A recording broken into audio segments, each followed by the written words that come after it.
How do disparate impact and disparate treatment discrimination differ? Imagine you're hiring for a new position and want to make sure everything is fair. Sometimes, discrimination can happen without anyone realizing it.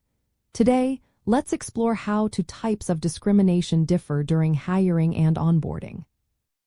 Disparate treatment is when an employer intentionally treats someone differently because of their protected class.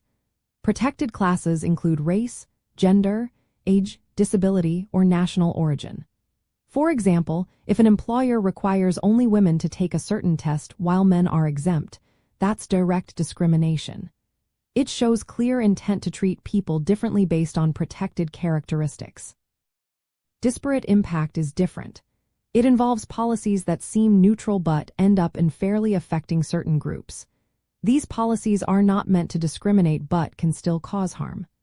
For example, if a physical ability test screens out more women than men, even if everyone takes it, that could be unintentional discrimination. The key is whether the policy disproportionately impacts a protected group. In hiring and onboarding, understanding these differences is very important. Employers need to avoid policies that intentionally exclude certain groups, which would be disparate treatment. They also need to review their practices to ensure neutral policies do not unintentionally harm protected groups, which is disparate impact. For instance, using a background check for all applicants is common. But if the background check filters out more minority applicants, the employer must show that the check is necessary for the job.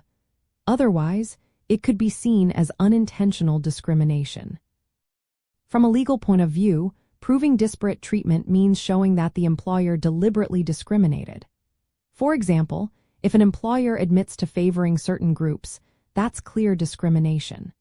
With disparate impact, the focus is on data and statistics showing the policy harms a protected group more than others. The employer then has to justify that the policy is necessary for the job. Knowing these differences helps employers create fair hiring and onboarding processes. They should regularly review their questions, tests, and screening methods to avoid both intentional and unintentional discrimination.